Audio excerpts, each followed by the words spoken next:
Por trás das conversas do Flow, existe uma disputa silenciosa por espaço no microfone. Igor 3K revela que já foi pressionado por dinheiro e expõe o caso mais polêmico, o único convidado que ele não queria entrevistar. Tem gente que pede pra ir? Tem, cara. Teve gente que já quis me pagar pra ir, pô. Quem? O Pablo Marçal. Pablo Marçal?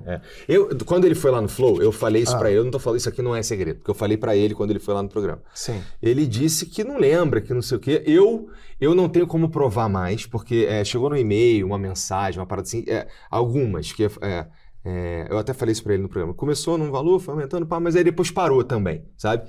Sim. Mas as mensagens eram dele ou eram de emissários? Cara, chega e-mail, E uma pessoa oferecendo um dinheiro, você pode dizer quanto era esse valor? Cara, bastante dinheiro, assim, dizendo que eu não consigo provar e que eu não, e que faz isso faz um tempão. Sim. Foi, 2021, 2020, tava ali nos 200, 300 contos, chegou... 200, 300 mil reais.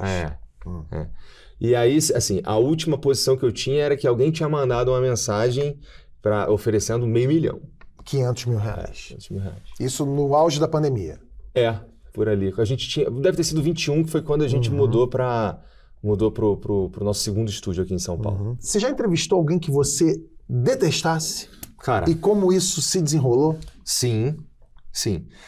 Não é muito comum não, porque eu sou o Flow, sabe? Então, é a minha vontade ali naquele programa ali que prevalece total. Então, assim, tem os caras que talvez eu não queria fazer muito, mas só um cara que eu realmente não queria fazer,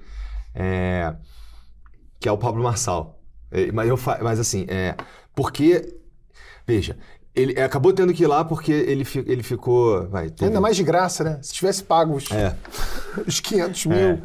Mas, cara, então, aí a gente ia pra um outro lugar que, tipo, não consigo fazer isso. Daí eu sinto que eu estaria destruindo o que foi construído. Entendo. Né? Mas, e, cara, era só porque, assim, eu sentia... Ele tava ali numa posição de... ele era o terceiro, tinha 30% das intenções de voto aqui de São Paulo. Né?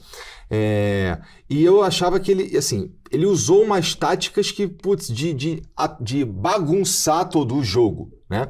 E antes disso, eu já tinha visto umas paradas dele na internet de, pescar peixe morto com a mão. Tipo, pescar com a mão, só que o peixe tá morto. Tentar fazer uma cadeirante se levantar. Isso, que tudo isso a gente falou durante o programa, inclusive, Sim. tá?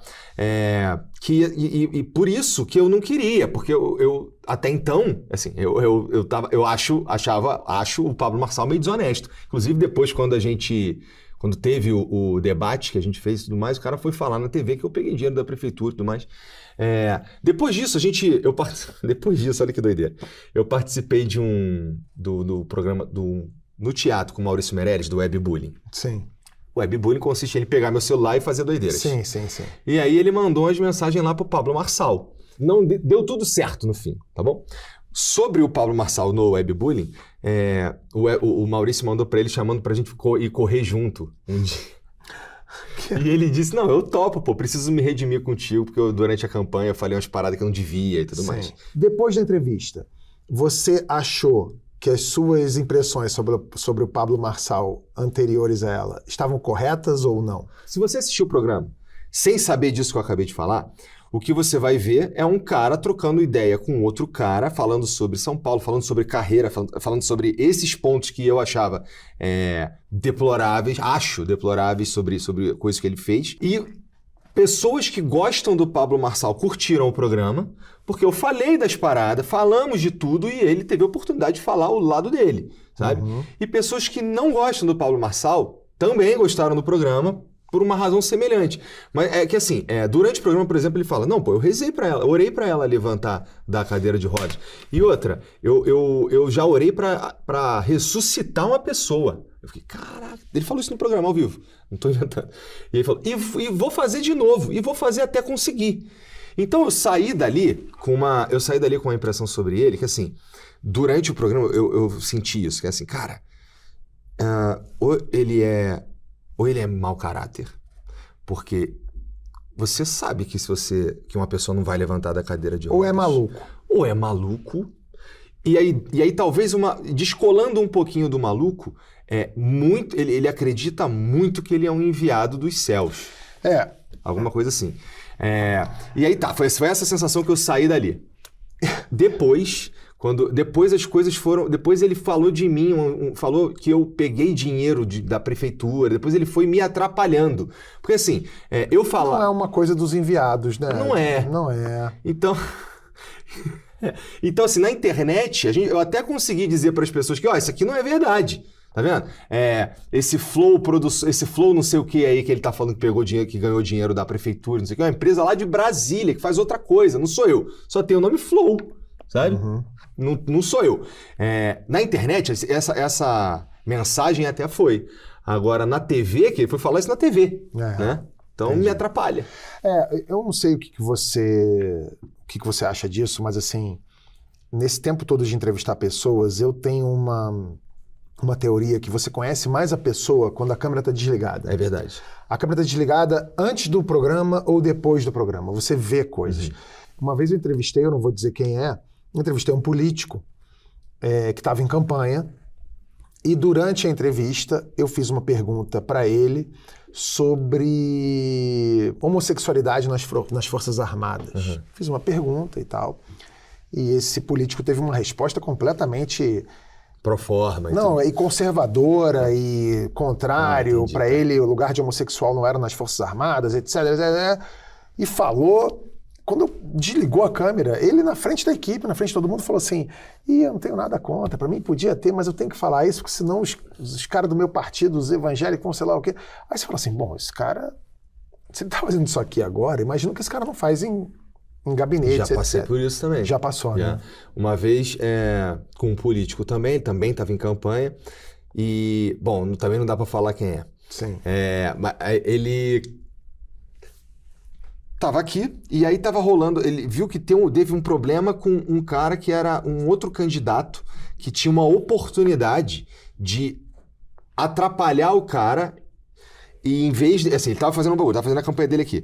Aí ele, tamo investindo aqui, tamo indo aqui. Putz, esse cara aqui deu um escorregão, mira todos os canhões nele aqui pra gente destruir ele. E na minha frente, eu fiquei assim, caralho, na minha frente, mano, imagina o que esse cara não faz lá no gabinete, cara. Caraca.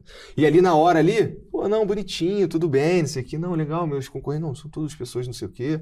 Tu fica, o cara é capaz de... Olhando no teu olho, mano. Isso é muito sinistro, cara. E uma pessoa que você falou assim, vai ser mais uma terça-feira aqui no Flow, e essa pessoa, brilhou. Que você falou, cara, olha isso, a quantidade de... Lúcio Mauro Filho, essa é fácil. Ele é muito legal, né? Cara, o Lúcio, não é... É que assim... um ator da Globo, que assim, ele é muito famoso por um personagem que a galera da nossa geração manja, sabe qual é que é o Tuco, da Grande Família, ele tava no Caldeirão, ele ainda tá no Caldeirão, mas tava no Caldeirão, mas a minha cabeça era assim, um cara da Globo aqui na internet, cara, vai ser uma terça-feira, entendeu? Sim. Mas foi sensacional. Foi incrível, foi um dos melhores programas do Flow, acho que eu já falei isso pra ele algumas vezes. E o programa que era pra ter tido ali, ele tava com 5 mil pessoas ao vivo, pouco menos, talvez.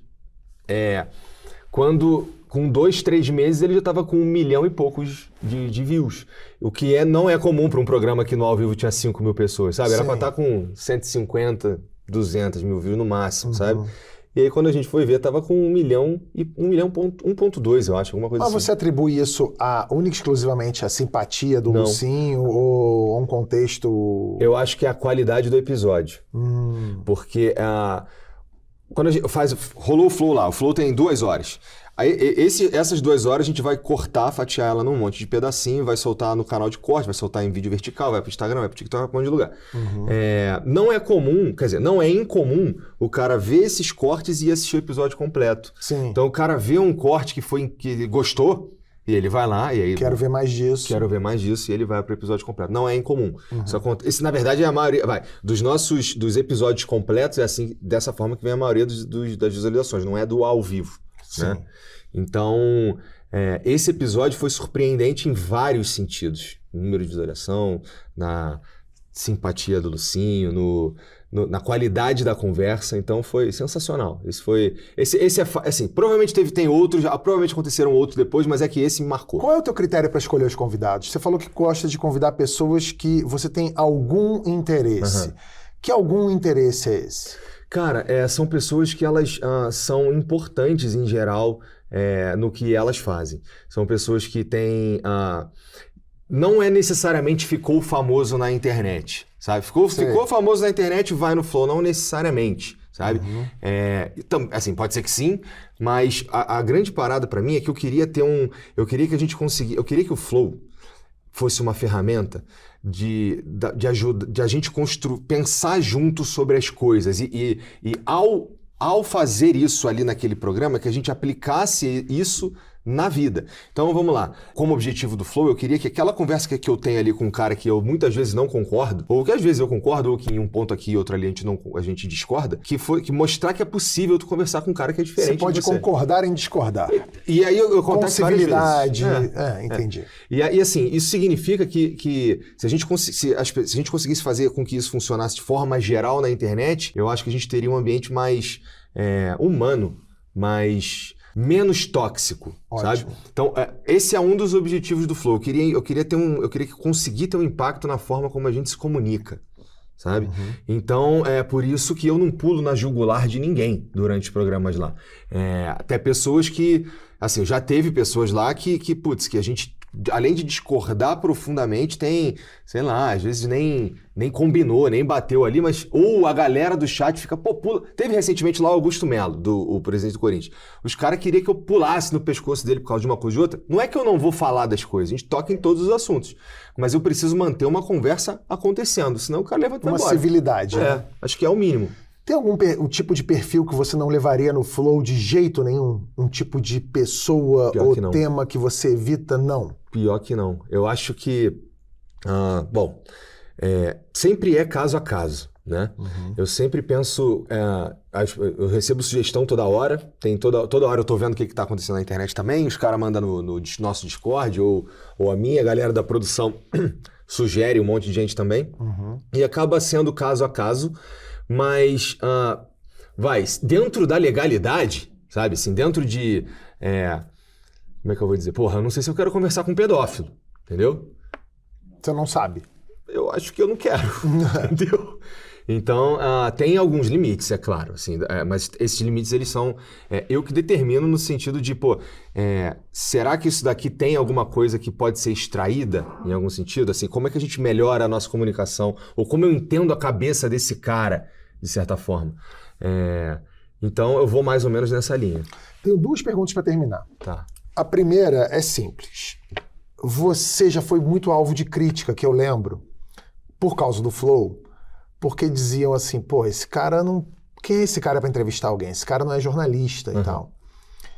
E hoje você tem um grupo de comunicação que, inclusive, emprega jornalistas e jornalistas consagrados. O Carlos Tramontina está trabalhando para você hoje. Comigo. O que você acha disso?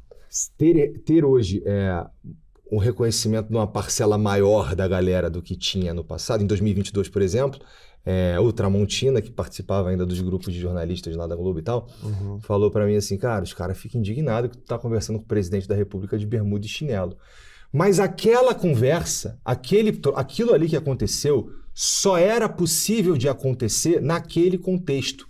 Um jornalista, não é que ele ia fazer um trabalho pior ou melhor, ele ia fazer algo diferente, sabe?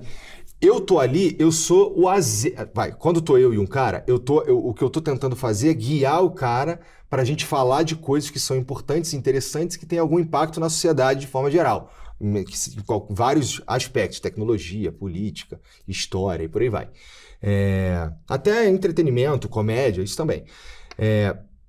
Mas quando eu tô com presidenciável, o meu ponto cara, como é que um cara normal que vai votar nesse cara para valer, o que interessa de verdade para esse cara? Não é macroeconomia, não é a taxa Selic, as emendas para o Estado. Não, é por que tu não comprou a vacina, cara? Porra, Ou então com o Lula lá, o Lula ainda não era presidente, né? Ou, cara, e aí, se tu for eleito, como é que fica isso aqui ou aquilo ali e tudo mais? Ele falou lá, nunca falou, mas acabou viralizando como se ele tivesse falado que ia criar o Ministério do Amor.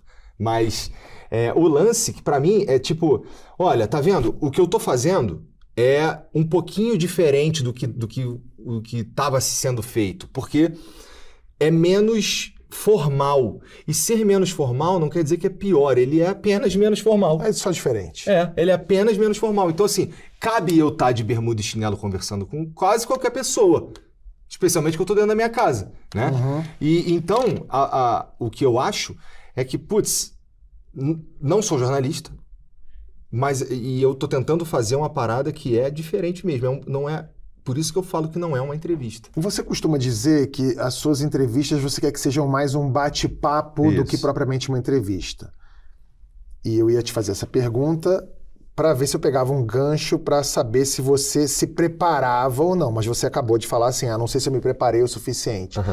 Como é que é isso? É meio paradoxal? É um bate-papo, mas você se prepara ou você não se prepara? Como é que é essa receita do Flow? Eu acho que tem uma assim, imagina que se eu passar demais do que eu sei, ou não é nem do que eu sei, se eu passar demais, hoje eu sinto isso um pouco mais, eu consigo manejar isso com mais facilidade, sabe? Que antes eu tentava saber só o suficiente para ter uma conversa acontecendo e eu vou descobrindo as coisas na hora e a gente vai trocando a ideia ali de uma forma orgânica. Acho que até não sei, a surpresa é real, sabe? Quando eu não sei do que você está falando e tudo mais. E também tem o fato de que tem algumas pessoas que eu vou conversar, por exemplo, com Lula, ou com Bolsonaro, ou com, sei lá, cara, com Boni, com algum artista muito sinistro, um cara muito sinistro que tem uma história e um monte de coisa que eu. Tipo você. Eu, por exemplo, aí pra te receber lá, eu ia ver lá, porra, o cara tava lá na Nós em Chamas, construiu isso, construiu aquilo, tem outros empreendimentos na internet, tá aqui, tá ali, tem uns personagens, não sei o quê, tem umas coisas que eu já sei e tem umas coisas que eu vou procurar saber pra, sei lá, pra dar uma apimentada, alguma coisinha assim. Hoje em dia, eu busco bastante mais sobre as pessoas que vão lá pra eu não ficar, porque eu já tive alguns caras que não sabia, que não era bom de papo. Quando o cara não é bom de papo e eu tô despreparado, eu já era. É uma desgraça. É uma desgraça. Valeu por acompanhar até aqui. Se curtiu o papo, deixa seu like, se inscreve e ativa o sininho para não perder os próximos vídeos. Até a próxima!